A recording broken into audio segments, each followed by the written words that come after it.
Hello guys, আসসালামু আলাইকুম, welcome to new blog. আজকের ব্লগটা খুব ইন্টারেস্টিং হতে চলেছে, কারণ আজকে আপনাদেরকে দেখাবো কিভাবে লবণ উৎপাদন করে। এই জন্য আমি চলে যাচ্ছি লবণের মাঠে। ভিডিওটা সম্পূর্ণ দেখুন। আর ভিডিওটা যদি ইউটিউব চ্যানেল থেকে দেখলে ইউটিউব চ্যানেলটা সাবস্ক্রাইব করে দিবেন, আর ফেসবুক থেকে দেখলে ফেসবুক পেজটা কিন্তু ফলো করতে ভুলবেন না।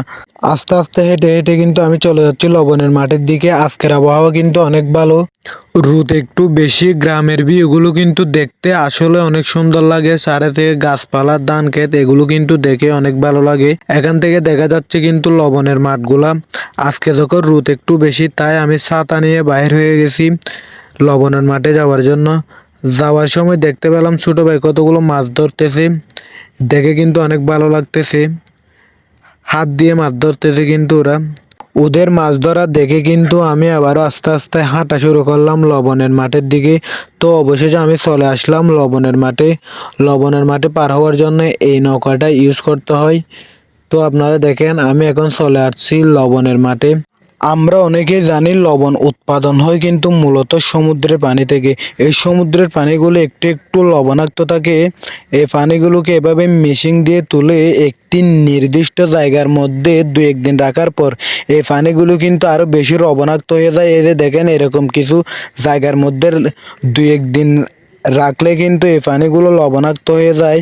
লবণাক্ত হওয়ার পর এই পানিগুলো কাগজের মধ্যে দিয়ে একদিন রাখার পর লবণে কিন্তু আস্তে আস্তে পরিণত হয়ে যায়। এই যে দেখেন, লবণ কিন্তু হয়ে গেছে।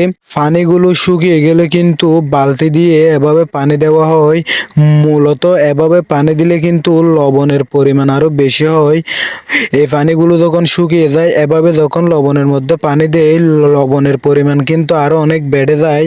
দু একদিন রাখার পর লবণের পরিমাণ কিন্তু অনেক বেশি হয়ে যায়। এই যে দেখেন, এখানে কিন্তু লবণ কিন্তু অনেক কইছে। সো লবণ যখন বেশি হবে, লবণ চাষি বা এরা এভাবে কাগজকে টেনে কিন্তু লবণগুলোকে কিন্তু একত্রিত করে রাখবে। এই যে দেখেন, এই কাগজটাকে টেনে লবণগুলোকে একত্রিত করতেছে কি সুন্দর করে। এরকম দৃশ্যগুলো কিন্তু অনেক ভালো।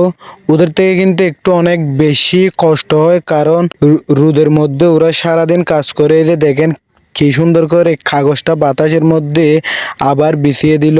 লবণগুলো ওইখান থেকে এনে এরকম একটি গর্তের মধ্যে রাখে।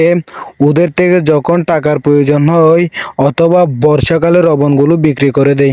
সো আজকের ভিডিও এতটুকু। সবাই ভালো থাকবেন। আল্লাহ হাফেজ।